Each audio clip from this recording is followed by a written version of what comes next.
Hello and welcome to another edition of the Dublin Coffman Marching Band Network.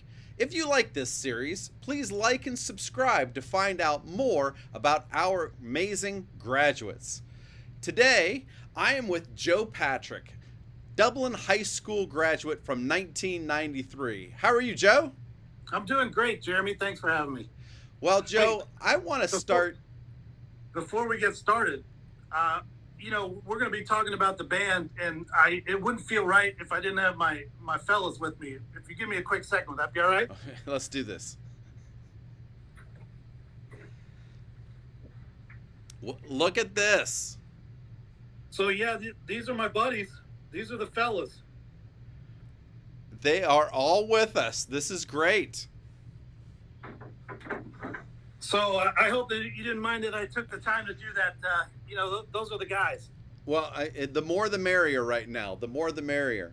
Well, Joe is a part of the insurance industry, and currently he is the president of McCord Insurance Agency. What I wanted to do, Joe, before we kind of go back to your college days and your high school days, tell us a little bit about what you do in your day-to-day activities. So sure, I'm an insurance agent. I'm an independent insurance agent, small business owner. I advise, I advocate, and I educate for my clients, and working backwards.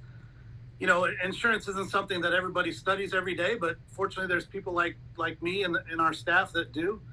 And so we'll educate the consumer on what they need, what they, the products that they should be involved in or the products that they should be purchasing.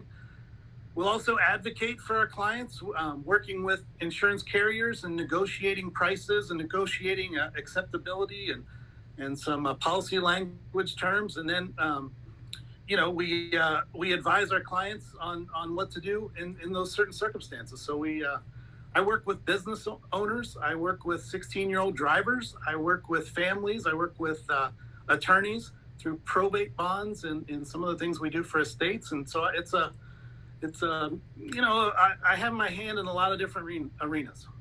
So now, being the president of your company, of course, we didn't start off like that. So what steps was it that happened in your career that led you to be the president of McCord Insurance Agency?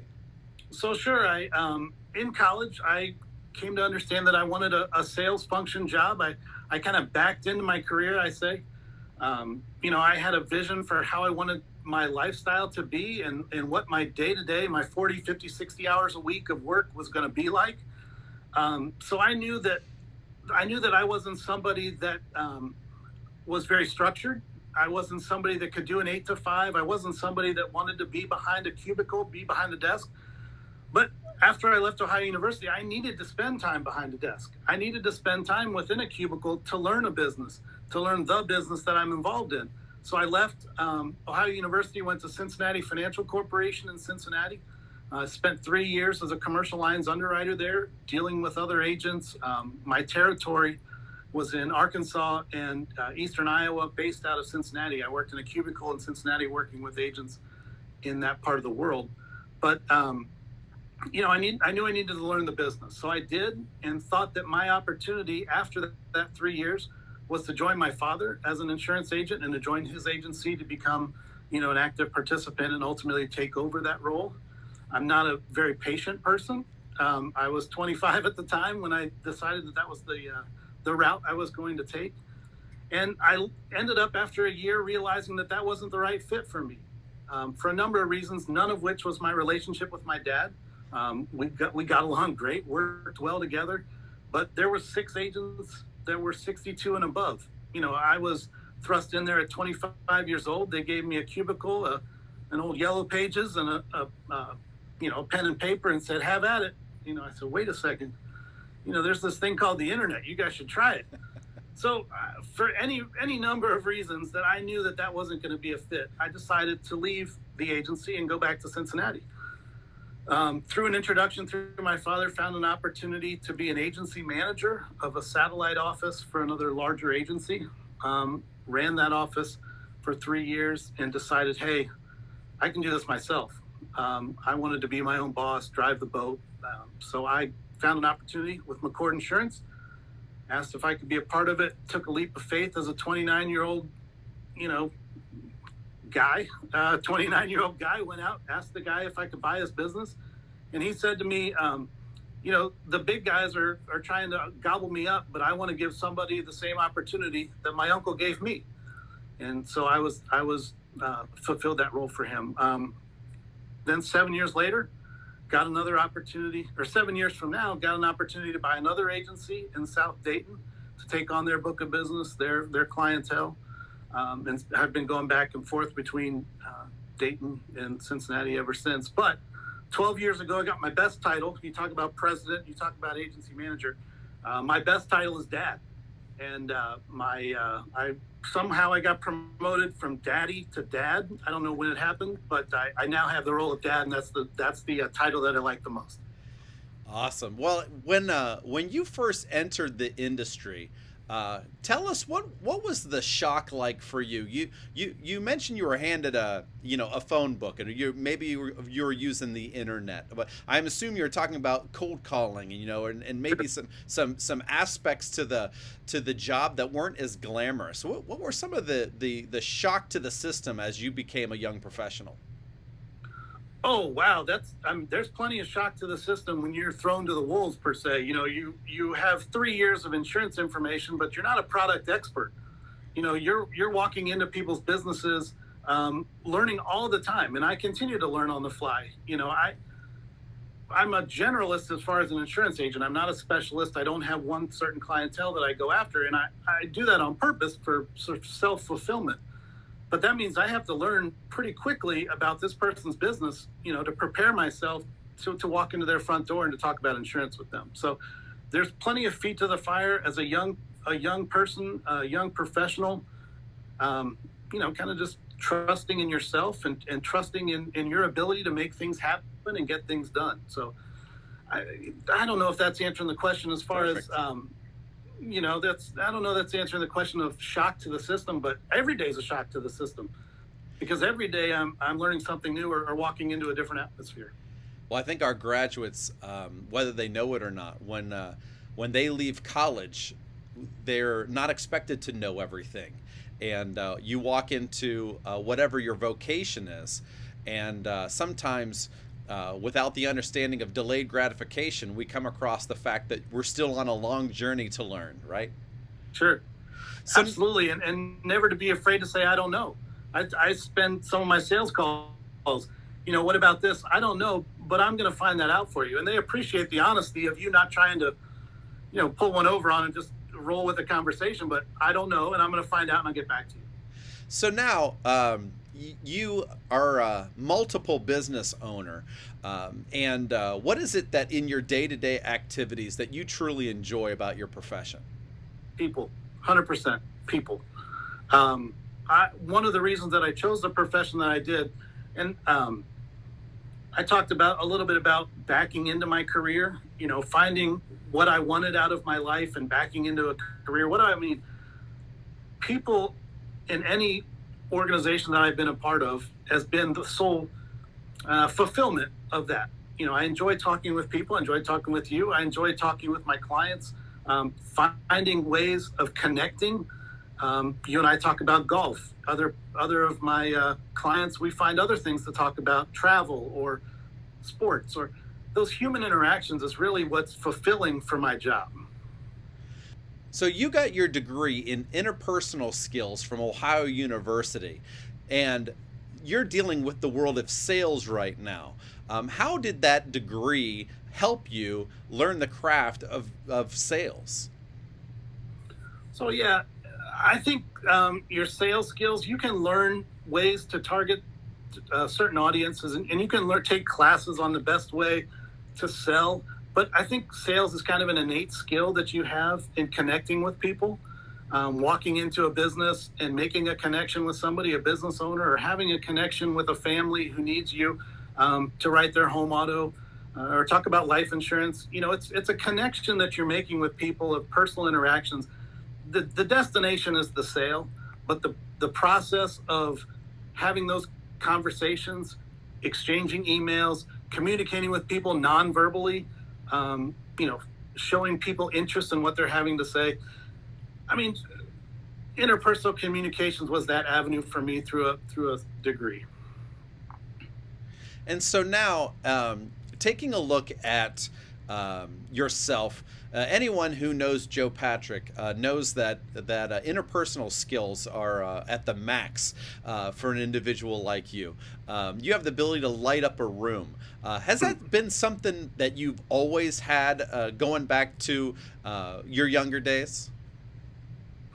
I don't know. I appreciate the compliment, I guess, but I don't know. I've always found a way to connect with people, I think. And I think, I could probably tell you everybody's car that they drove in high school. Tyler Hall had a red Grand Cherokee. He got a green Grand Cherokee with tinted windows. That was pretty cool. I made that connection with Tyler Hall, and if I saw him today, he might not even remember he had a red and a green Cherokee. But I'm constantly looking at the people around me and making those connections. I talked a little bit about finding commonality. I think when you walk into a room, everybody has a story, and everybody in our marching band room has a story. And those fascinate me, and that's what keeps me going in my day-to-day living. So what is it, if someone was interested in going into sales, what are kind of the prerequisites that you think a young person should have if they're going to be thinking about making this as a career path? Find a way to make an impactful email. 90% of our communications are through email, and it's not all transactional. You can send any email and just get your point across. But in my personality, making that connection is important to me. So I teach our staff and I teach the people that we work with that you have a paragraph, 3 sentences to make a connection. Find out something that makes that person tick and use that in the first 3 sentences. Could be somebody you don't know very well, but you're making that attempt at an interaction, and it diffuses the person automatically. If you want to differentiate yourself in sales, you're making the connection. You're not just asking for something. You're forming a relationship, a bond. So that's one thing. Effective emails. Look people in the eye with a firm handshake. Seems simple. You'd be surprised how many young people will walk into an office, look away, handshake away. Again, you're making the connection. You're finding that person's eyes. You're having that moment that you guys are interacting. I wrote some notes, so I'm looking down at the how to embrace failure. Okay.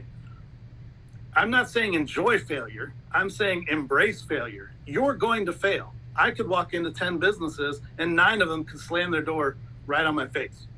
But I could walk into that last one and make a connection.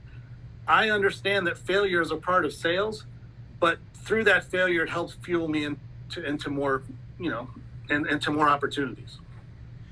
Well, now I want to go way back to your days here at Dublin Coffman High School.